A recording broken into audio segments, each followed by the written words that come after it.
Olá, senhores, sejam todos bem-vindos a mais uma videoaula de equipamentos, né? Como todos já sabem, estamos tratando aqui sobre torres de refrigeração, de resfriamento de água, certo? E nessa nossa quinta videoaula, vamos começar a falar aí sobre a manutenção, né? Inspeção e manutenção do corpo de enchimento, né? A parte do enchimento das torres de resfriamento, certo?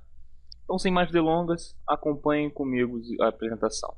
O enchimento é responsável pela retenção da água quente no interior da célula da torre de resfriamento, otimizando sua distribuição e o seu contato com a corrente de ar de resfriamento. Bom, olha só, então o enchimento, senhores, é aquele corpo de acessórios capazes, né, que juntos fazem o quê? Com que toda a água que adentra na torre de forma quente, ela possa sofrer o processo de troca de calor, né, se resfriando por consequência disso. De maneira que é composta principalmente, né, pelo recheio. Aquele recheio que nós vimos na videoaula passada, né, ele faz parte do enchimento da sua torre de refrigeração. Para a realização da inspeção do enchimento, a alimentação de água quente da torre de resfriamento deve ser desligada a fim de permitir o acesso ao interior da célula.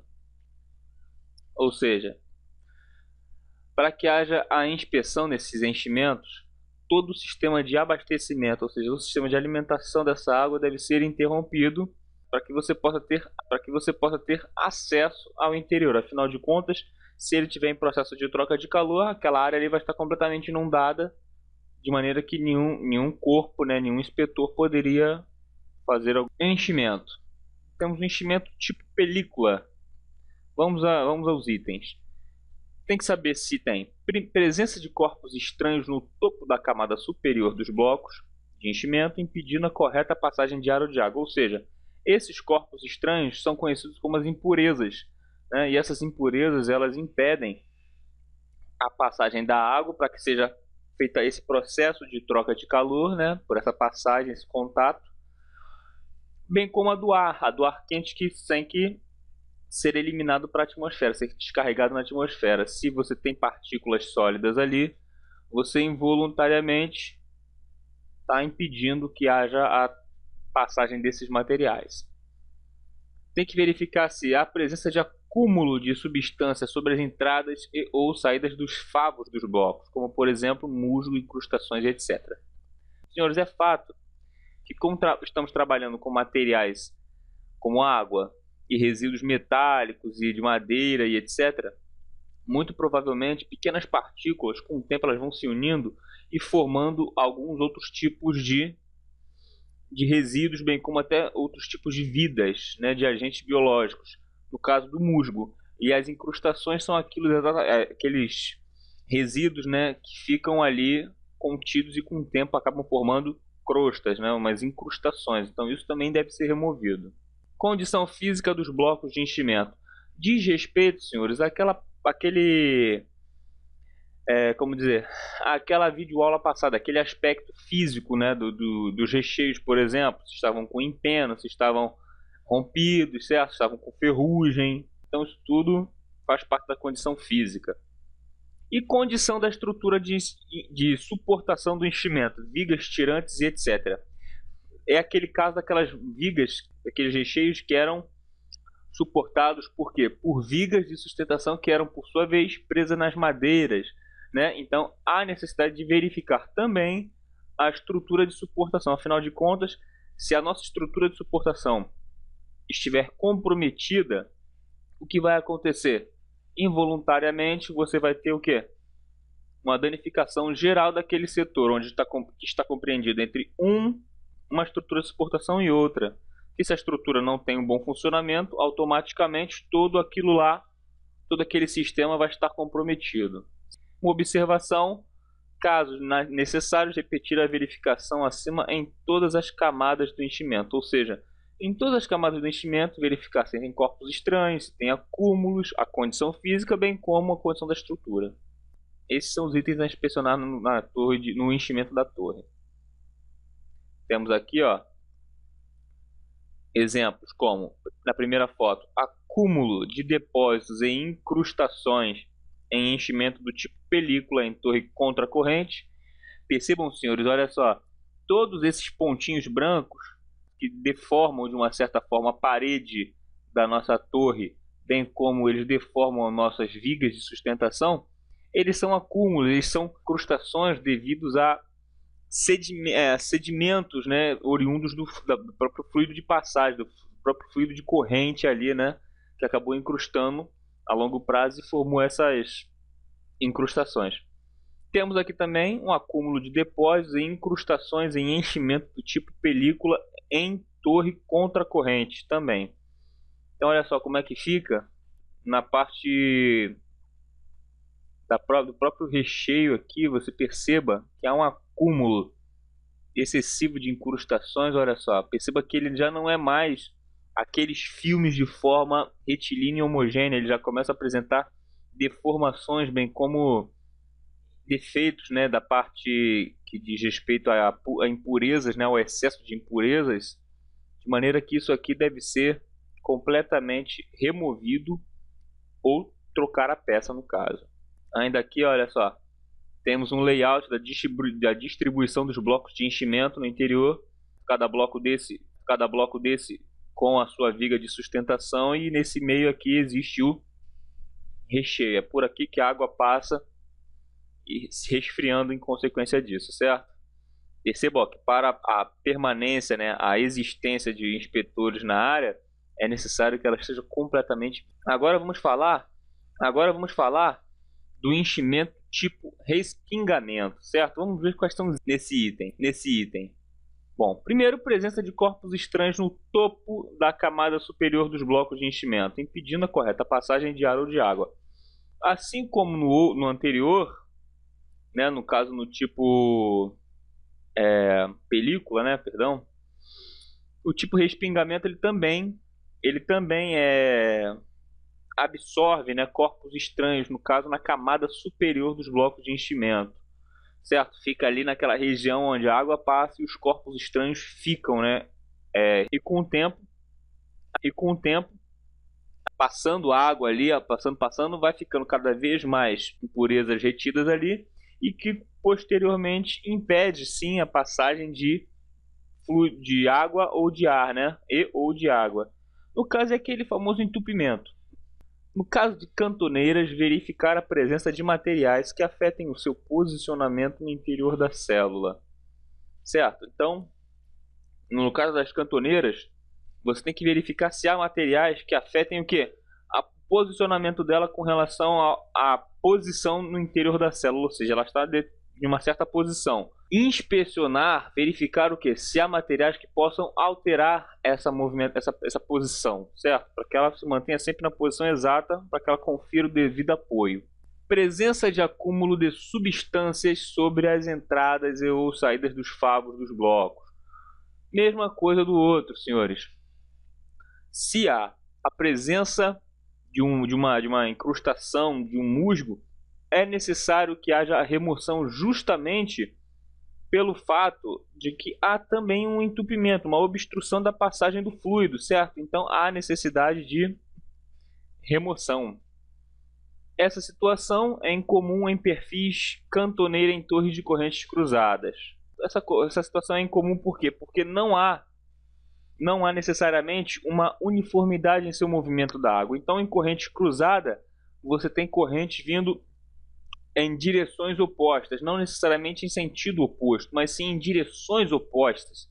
Então isso impede que haja, juntamente com a cantoneira, né, que é um elemento de suporte, isso impede que haja uma incrustação. Porém, é possível, entendeu? Muito embora seja possível, normalmente isso é incomum. Condição física dos blocos e cantoneiros do enchimento, né, que é a condição de estrutura da suportação do enchimento também, que diz respeito àquela parte física, né, a parte estrutural do próprio recheio, das próprias vigas de suportação, para saber a condição dela, se possui oxidação ou não, se estão com algum empeno, se estão alinhadas, se estão fixas, tudo isso é necessário. E caso necessário, repetir as verificações acima em todas as camadas do enchimento também. Temos aqui, ó, agora vamos à inspeção dos eliminadores de gotas. O que são os eliminadores? O que são os eliminadores de gota? São aqueles equipamentos, aquelas peças responsáveis pela retenção de gotículas d'água carregada por quem? Pelo ar de resfriamento, ou seja, é responsável pela eliminação daqueles condensados. Como eu já disse nas outras videoaulas, o eliminador de gotas, ele simplesmente elimina aquele condensado, né, que é carregado pelo vapor, né, pelo ar quente propriamente dito. Do seu correto funcionamento e instalação dependem a performance da torre no tocante ao fluxo de ar, bem como na perda indevida de água na forma de respingos, os quais ainda podem afetar equipamentos e ou instalações ao redor. Então, tudo tem uma relação de dependência aí com relação também ao eliminador de gotas. Percebam só, dependem a performance da torre no tocante ao fluxo de ar, bem como na perda indevida de água na forma de respingos, ou seja, tem que haver um controle. Esse eliminador de respingos tem que eliminar somente condensado e não, inclusive, resíduos de água que poderiam ser reaproveitados no resfriamento das máquinas. Vamos lá, quais são os itens a serem inspecionados nos eliminadores de gotas? Primeiro, presença de corpos estranhos e ou incrustações sobre os eliminadores, os quais irão resultar no bloqueio da passagem de ar, produzindo anomalias no fluxo de ar-água e a perda da performance da torre de resfriamento. Presença de corpos estranhos. Ter esses corpos estranhos, gente, significa o quê? Que haveria um entupimento, assim como nos outros casos, né, dos enchimentos. Então, se há um entupimento, a única forma de você eliminar essas gotas é permitindo a entrada de ar para que haja uma troca entre a entrada de ar e a saída desse condensado. Se há obstrução dessa entrada de ar, você vai resultar o quê? Numa não passagem de gotas. Vai comprometer o quê? Vai comprometer o fluxo de água e ar, né, na concomitância em que um sai e o outro entra.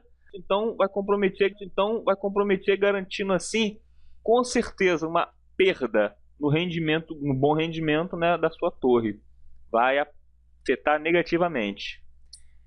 Verificar a condição física a falta de algum bloco ou lâmina de eliminador pode resultar num local de passagem preferencial de ar, acarretando maior velocidade e arraste de água para o plenum e posteriormente para fora da torre de resfriamento. Ou seja, se você não tem todo o corpo, né, primeiramente, todo o corpo, né, a condição física dos seus elementos estruturais, bem como da sua estrutura externa, para um inspetor de equipamentos é imprescindível que seja feita a manutenção. Por quê?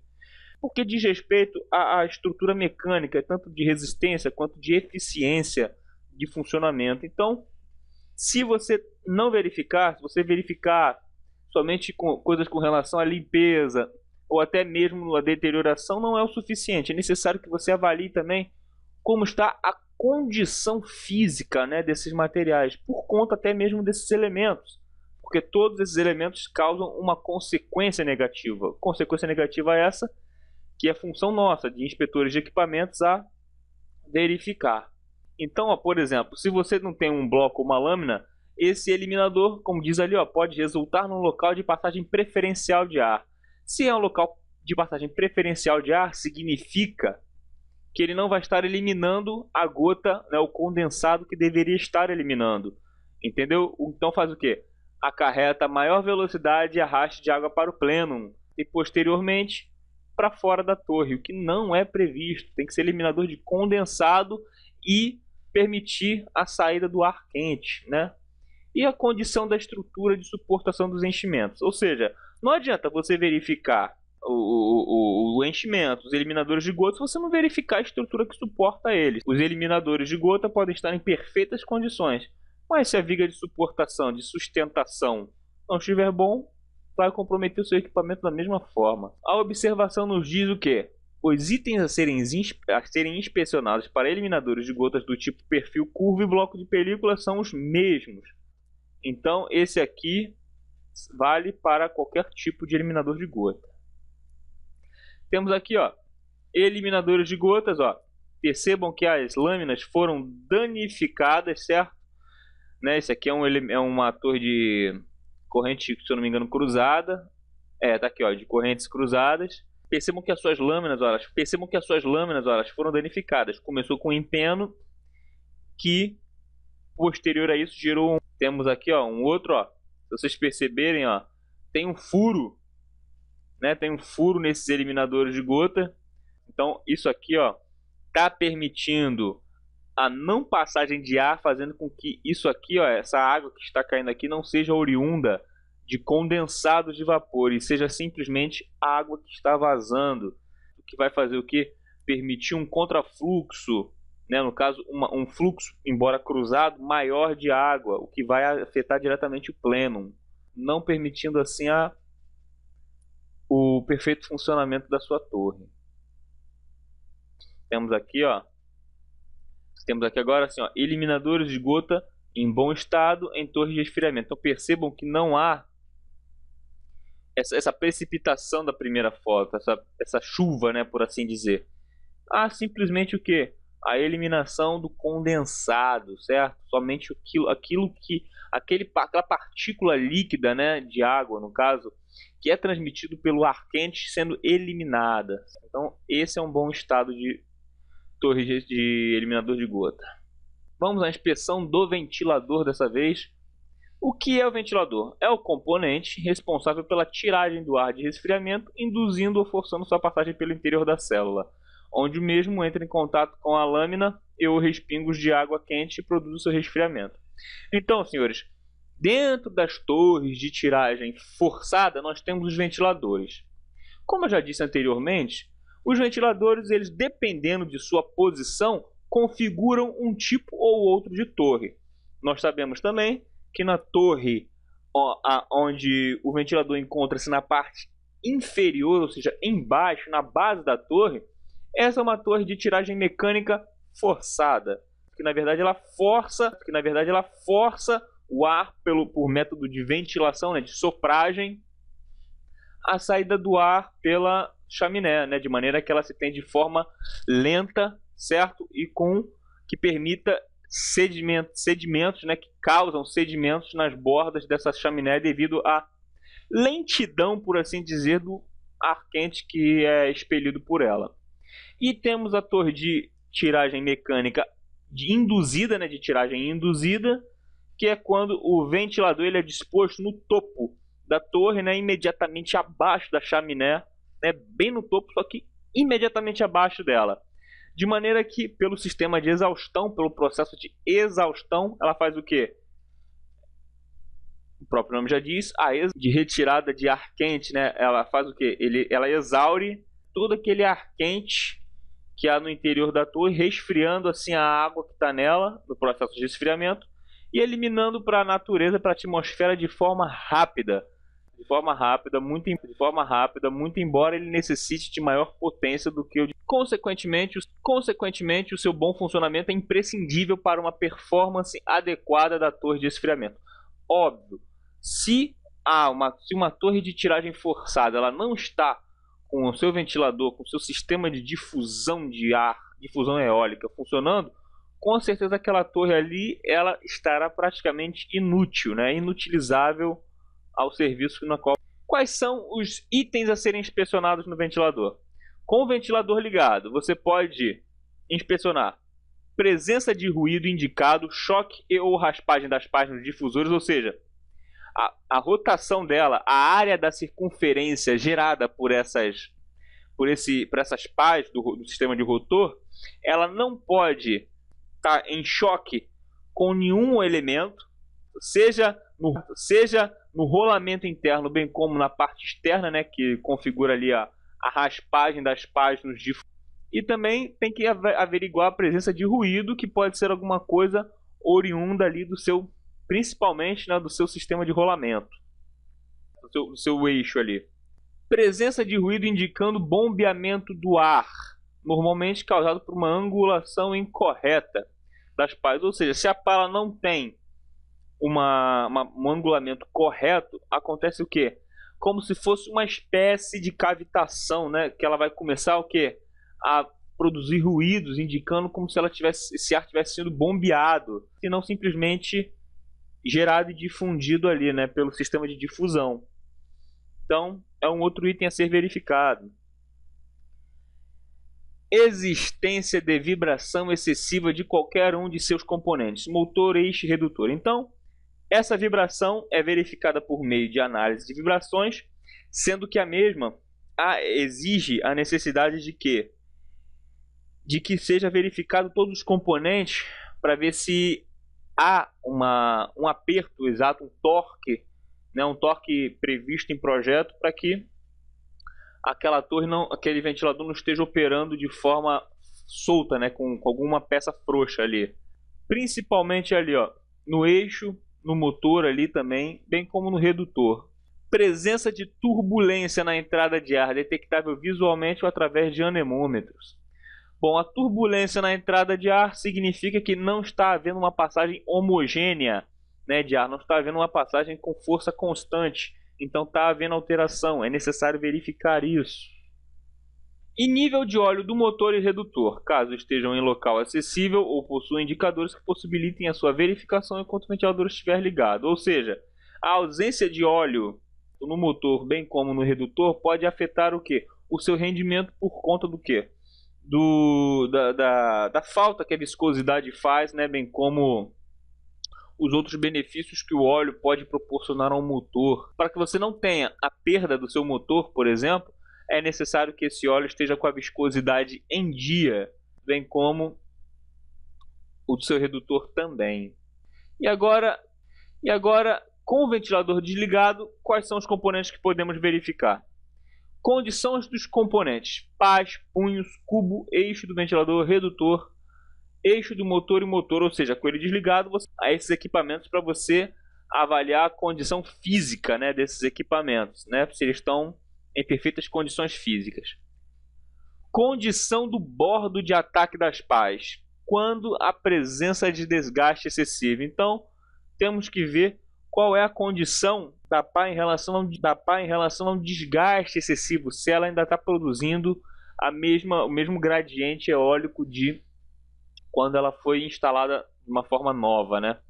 Conferência dos ângulos da pá de acordo com os especificados. A pá, para que ela tenha a produção do ar, todos nós sabemos que já vimos o ventilador, elas têm que estar dispostas em um ângulo em que haja o que pela atuação da força centrífuga, uma movimentação, uma geração de energia de movimento naquele ar.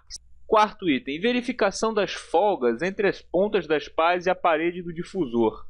Esta verificação deve ser efetuada em pelo menos 4 locais diferentes ao longo da superfície do difusor, posicionados a 90 graus da rotação do motor. Ou seja, a cada 90 graus, certo, da posição de rotação do ventilador, você tem que verificar se há alguma folga na ponta das pás, para que não haja um desprendimento, ou então não haja uma vibração, um princípio, né, um foco de vibração excessiva. Condição da superfície das pás: a superfície das pás deve estar completamente lisa, sem rugosidade ou perfurações. Essa aí ilustra de forma clara que é a condição física das pás que estamos avaliando nesse momento.